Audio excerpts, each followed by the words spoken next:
अस्सलाम वालेकुम। अल्लाह के नाम से शुरू जो बड़ा मेहरबान निहायत रहम करने वाला है। इस शदीद गर्मी में अगर चिकन मटन बीफ खाने का दिल नहीं है, कुछ हल्का फुल्का और मज़ेदार बनाना है तो फिर आज की रेसिपी आपने मिस नहीं करनी है, क्योंकि आज हम बनाने जा रहे हैं मसालेदार चटपटी फ्राई भिंडी। बहुत ही मज़ेदार सी रेसिपी है। रेसिपी को यहाँ पे बनाना स्टार्ट करते हैं। रेसिपी पसंद आती है चैनल को ज़रूर सब्सक्राइब करना है। स्टार्ट करेंगे बिस्मिल्लाहिर्रहमानिर्रहीम।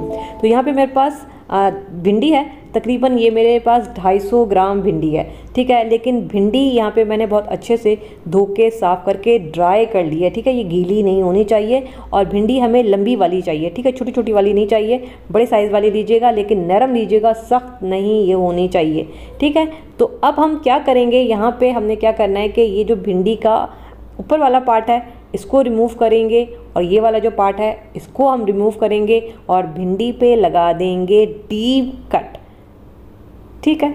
इस तरीके से हमने इस पे कट लगा लेना है। इसके अलावा हमें चाहिए होंगी मोटी वाली हरी मिर्चें, ठीक है। ये भी बड़ी मज़ेदार लगती हैं इस रेसिपी में, तो हमने इस पर भी कट लगा लेना है। और मैंने जो हरी मिर्चें हैं उसकी डंडियाँ रिमूव नहीं की हैं, ये ज़रा लुक में अच्छी लगती हैं। तो ये देखें सारी भिंडियों पे मैंने इसी तरीके से कट लगा लिए हैं। जो मेरे पास हरी मिर्चें थी तकरीबन 4 से 5 हरी मिर्चें ली हैं मोटी वाली, तो इस पर भी मैंने कट लगा लिया है। अब हम यहाँ पे एक मसाला तैयार करेंगे, बिल्कुल सिंपल सा मसाला तैयार करेंगे। 1 टेबलस्पून धनिया पाउडर लेंगे। इसके अलावा 1 टीस्पून नमक आप अपने टेस्ट के हिसाब से रख सकते हैं। 1/2 टेबलस्पून ज़ीरा पाउडर लेंगे। 1/2 टेबलस्पून हम लाल मिर्ची पाउडर लेंगे और 1/2 टीस्पून हल्दी और 1 टीस्पून हम इसमें डालेंगे खटाई पाउडर। बस ये सिंपल से मसाले जाएंगे जो कि अमूमन हमारे घर में मौजूद ही होते हैं। तो हमने इन सारी चीज़ों को अच्छा सा मिक्स करना है ताकि एक बड़ा ज़बरदस्त सा हमारे पास मसाला तैयार होकर आ जाए, ठीक है। तो बस इसकी मिक्सिंग हो चुकी है, अब इसको हम साइड पे रखेंगे। अब हमने क्या करना है, ये जो भिंडियों पे हमने पहले से कट लगा के रखा था, हमने इसके अंदर इसको भरना है। लेकिन मसाला बहुत ज़्यादा हमने नहीं डालना है, तकरीबन 1 से 2 चुटकी के बराबर ही डालेंगे। बस हमें भिंडी के अंदर हल्का सा फ्लेवर चाहिए, ठीक है। एक तो होती है स्टफ़ भिंडी, वो अलग चीज़ है। हमने बस हल्का सा मसाला भरना है ताकि जब आप इस भिंडी को खाएं तो आपको अंदर तक मसाला मिले। बस हल्का सा भरेंगे। इस तरीके से सारी भिंडियाँ हमने तैयार करनी है। और ये जो हरी मिर्च है इसके अंदर भी बिल्कुल हल्का सा हम मसाला डालेंगे। अमूमन हम जब मसाले वाली भिंडी बना रहे होते हैं ना, तो भिंडी फिर हम खाली रख देते हैं, लेकिन इस तरीके से अगर मसाला डाल के आप बनाएंगे तो इंशाल्लाह बहुत ही मज़ेदार बनने वाली हैं। तो ये देखें सारी भिंडी और जो हरी मिर्चें हैं इनके अंदर हमने मसाला भर लिया है। तो ये जी हमारे पास तैयार होकर आ गई हैं। इनको हम साइड पर रखेंगे। अब हम कुकिंग स्टार्ट करेंगे। एक अदद खुला सा हमें चाहिए होगा पैन, ठीक है। इसके अंदर हम डालेंगे ऑयल। तकरीबन मैं 1/3 कप जितना इसमें ऑयल डाल रही हूँ। बहुत ज़्यादा ऑयल हम नहीं डालेंगे, इसको फैला लेंगे और इसको गर्म होने देंगे ऑयल को। जब ऑयल गर्म हो जाएगा तो मीडियम आंच कर देंगे और उसके बाद ये जितनी भी हमारे पास भिंडी है ये हमने इसमें डाल देनी है। मेरे पास पैन खुला था तो इसमें माशाल्लाह से सारी भिंडी जो है वो आ चुकी है। अब हमने क्या किया है, आंच को मीडियम रखा है। इसको कवर करके 2 से 3 मिनट इसकी अपनी ही स्टीम में हम इसको पकने देंगे और इसी स्टीम में ये तकरीबन हाफ डन हो जाएगी। तो यहाँ पे देखें तकरीबन 3 मिनट मैंने इसको कवर करके पकाया है। भिंडी पे बड़ा अच्छा सा लाइट गोल्डन कलर आ गया है और ये तकरीबन 85% तक ये भिंडी गल चुकी है, ठीक है। अगर आपने इसको ऐसे ही खाना है ना तो इसको 1 से 2 मिनट और मज़ीद कवर करके रखेंगे तो ये बेहतरीन सी क्रिस्पी हो जाएंगी। आप इसको ऐसे भी खा सकते हैं, लेकिन हम इसको मसाले वाली बना रहे हैं। तो यहाँ पे मैं क्या करूँगी कि ये देखें भिंडी पे बड़ा अच्छा सा कलर आ गया है। ये मैं भिंडी यहाँ से निकाल लूँगी प्लेट में। ये देखिए जी बहुत ही मज़ेदार किस्म की हमारी भिंडी फ्राई हो चुकी है। हल्का सा इन पे कलर आया, बहुत ज़्यादा हम कलर नहीं आने देंगे। अब देखें ये हो गई है। इसको हम साइड पे रखेंगे। दूसरी तरफ हम भिंडी का मसाला तैयार करेंगे। यही वाला पैन हमने यूज़ करना है। इसमें हम 2 टेबलस्पून जितना मज़ीद ऑयल डालेंगे और मैं इसमें डालूँगी 1/2 टेबलस्पून कुटा हुआ लहसुन अदरक का पेस्ट, ठीक है। आंच को मीडियम दोबारा से करेंगे और मीडियम आंच पे हमने लहसुन अदरक को पहले फ्राई करना है और इस पर हल्का सा अच्छा सा कलर आने देंगे।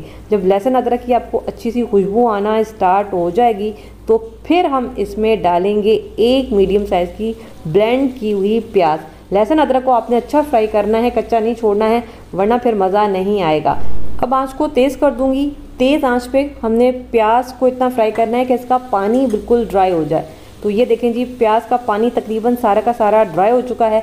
अब मैं इसमें 2 मीडियम साइज़ के टमाटर ये भी ब्लेंड करके डालूंगी। आप चाहें तो छोटा छोटा चॉप करके भी डाल सकते हैं प्याज और टमाटर को, कोई मसले वाली बात नहीं है। और अब मैं इसमें डाल दूंगी ये जो मसाला हमारे पास बचा था, तकरीबन 1 टेबलस्पून भर के बचा है, तो ये मैं सारा का सारा इसमें डाल दूंगी। आँच को तेज़ रखा हुआ है, तेज़ आंच पे बस हम इसको भूनेंगे। टमाटर का जितना भी पानी है इसको ड्राई करेंगे, ठीक है। लेकिन यहाँ पे मैं एक और चीज़ डालूंगी, 1/2 टीस्पून कुटी हुई लाल मिर्च। अच्छा, मैंने अभी नमक चेक किया था, मुझे थोड़ा सा नमक कम लगा है, तो मैं इसमें मज़ीद 1/2 टीस्पून डाल रही हूँ। पहले आप चेक कर लीजिएगा, आपको कम लगे तो आप भी डाल सकते हैं अपने हिसाब से।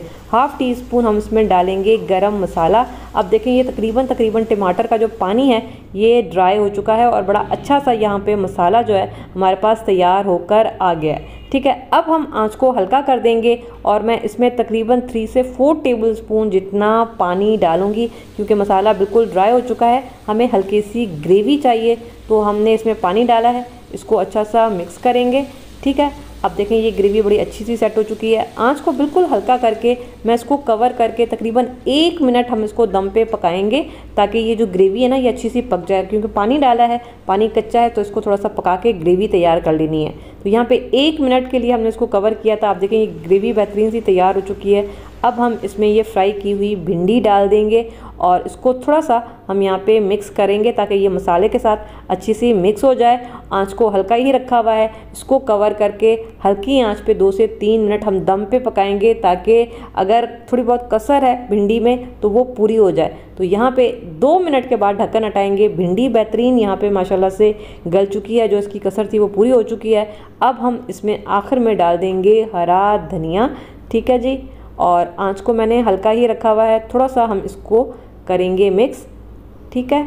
तो ये जी बहुत ही ज़बरदस्त इस वक्त माशाल्लाह से खुशबू आ रही है। भिंडी हमारी यहाँ पे तैयार हो चुकी है। बस मैं 1 से 2 सेकंड के लिए हल्की आंच पे बस इसको दम पे रखूँगी और 1 से 2 सेकंड के बाद बस ये जो हरा धनिया था ना, इसका फ्लेवर और खुशबू चाहिए थी हमें इस भिंडी में। भिंडी हमारी हो चुकी है, इसको अब हम निकाल लेंगे अपनी सर्विंग प्लेट में। बिस्मिल्लाहिर्रहमानिर्रहीम। और ये देखिए जी बहुत ही मज़ेदार किस्म की भिंडी तैयार होकर आ गई है।